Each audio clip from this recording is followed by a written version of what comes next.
Okay, let's dive in. If you're anywhere near Charlotte this fall, wow, you are basically swimming in chances to meet people. I mean, we looked it up. There are over 50 big festivals, community things happening between now and Thanksgiving. You've got the Charlotte International Arts Festival, the Whole of Charlotte, the Ren Fair.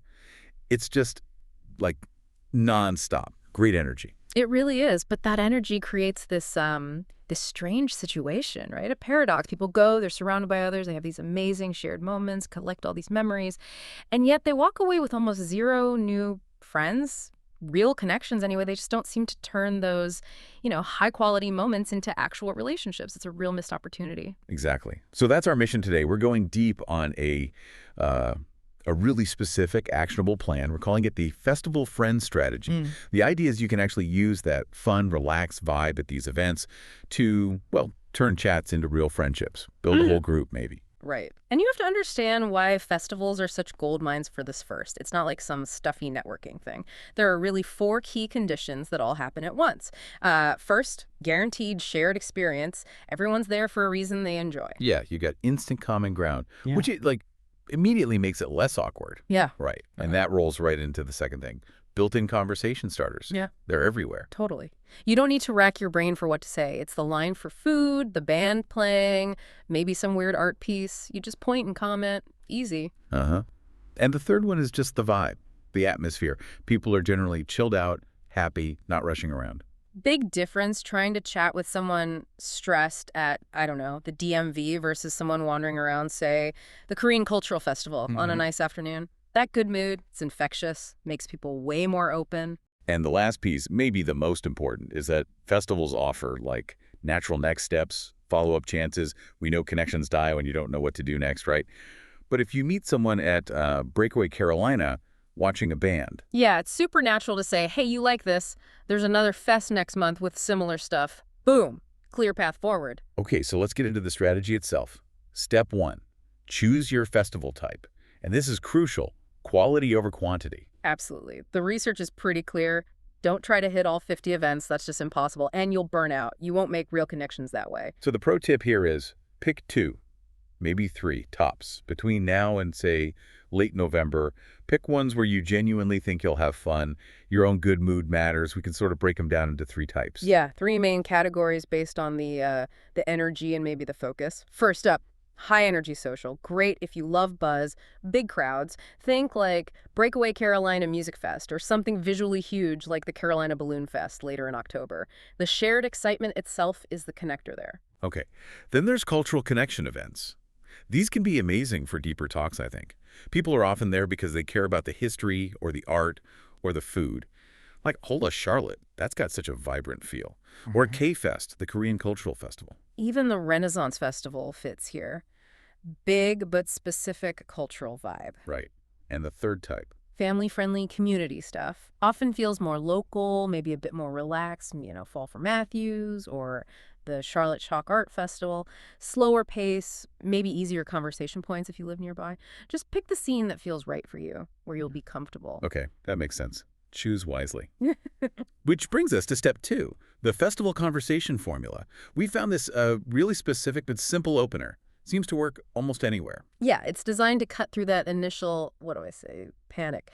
Okay, here it is. First time at festival name, I'm your name. What brought you here today? Okay, my first thought is, doesn't that sound a little, scripted, a bit cheesy? Huh. Yeah, I get that. It can feel like that at first. But the thinking behind it, what the data shows, is it makes things easy for both of you. It's friendly, it's not pushy, and crucially, it flips the focus immediately. It's not about you demanding attention, it's inviting them to share their story. Okay, so it's less about the exact words and more about the intent behind them. Like if you're genuinely curious about the second part, what brought you here today, then it works. Exactly. You're asking about something they're likely excited or interested in. That's the key. And then you listen. Really listen to their answer. What's their spark? Are they new in town? Super into, Latin dance? Following a passion for indie film? And then you connect on that. Yeah. Share why you're there. Maybe it's the same reason, maybe it's different, but you find that overlap. Spot on. Match their energy, share your own authentic reason. Boom, instant connection. Okay, but this is where it usually falls apart for me, and probably for lots of people. Step 3, the follow-up bridge. You have a great chat, maybe laugh together, connect, and then Awkward wave goodbye. Nothing happens. The Valley of Death. Yep. Almost every potential festival friendship dies right here. The key is you can't just ask for their number out of the blue. That feels transactional. Right. It feels weird, like you're collecting contacts. You need to offer value, give them a reason to exchange info. That's the bridge. It has to feel natural and mutually good. Okay, so let's get down to brass tacks. What does it actually sound like? Give me the script. All right. The phrase that works consistently is something like, "That sounds really cool. Hey, there's another similar event activity coming up soon you might like. Would you want me to text you the details?" Ooh, okay. I see that. It's subtle. You're not saying, give me your number. You're saying, I have useful info for you. How can I get it to you? Precisely. It creates this feeling of implied reciprocity. It's helpful. So, for instance, if you were talking about the amazing food at Whole Charlotte, your bridge could be, the K-Fest Korean Festival next month. They have incredible food stalls focusing on just the kind of dishes you mentioned. I can text you the link if you want. Or if you connected over like the creative stuff at the Chalk Art Festival, you can mention maybe that Charlotte Together group that does cultural outings. Exactly. The bridge has to be relevant to your conversation, specific, connected. That makes asking for contact info feel totally normal, even helpful. Okay, so choose, ask, bridge. Yeah. Got it. Now, what about taking it further? You mentioned advanced tactics. Yeah, once you get the basics down, you can start thinking bigger. First is the festival circuit strategy. Don't just treat each festival like a one-off. Connect the dots. So build a story across the season. Like if you meet someone at a high-energy music fest. Then suggesting the Carolina Balloon Fest makes total sense. It's also high energy, spectacular, different activities, similar vibe. You keep the momentum going. Or if you bonded over, say, amazing Korean food at K-Fest. You could suggest trying a specific Korean BBQ place in town next month. Takes it beyond festivals. Exactly. Leverage that initial spark into other shared experiences. And maybe the ultimate move here is the festival group formation. Right, because collecting a bunch of individual numbers isn't the same as having a friend group. Totally. So after you've made, say, 2 or 3 good connections at different events, consider starting a super casual text group. Keep it low pressure. Call it something fun, like Charlotte Festival Fans or CLT Culture Crew. I like that. Turns individual contacts into a sort of ready-made social circle, less pressure than just one-on-one hangs initially. Exactly. It grows organically. People can dip in and out. But listen, none of this works. The bridge, the group, none of it, if you drop the ball on the follow-through. Ah, yes. You get the number, you feel good, Yeah. and then you wait too long. Guilty. We all are. But the research on this is pretty stark. You have a critical window. It's about 48 hours. After 2 days, the good feelings, the shared context, it starts to fade. Fast. Wait a week, and your text feels almost like a cold call. Awkward. Okay, 48 hours. Need to act fast. So what should that first text actually say? We need a template. Keep it simple. Provide the value. Right. Simple, personal, actionable. Here's what works. Hey, name. Was really great meeting you at Festival Name. Here's that info on the event resource I mentioned. Link or detail. Hope to see you at the next one. Key things. Mention where you met. Deliver the promised value immediately. Keep it warm and look forward. No pressure. Perfect. That. Okay, before we map out an action plan for people, let's quickly hit the common mistakes. Where do people mess this up most often? Number 1 is definitely that lack of focus. Festival FOMO, trying to do everything. Result, shallow chats, total exhaustion. The fix, be ruthless. Pick 2-3 festivals max. Focus your energy. Okay, mistake 2, being too passive, just waiting for someone cool to talk to you. Yeah, that rarely works. Better approach, be the initiator.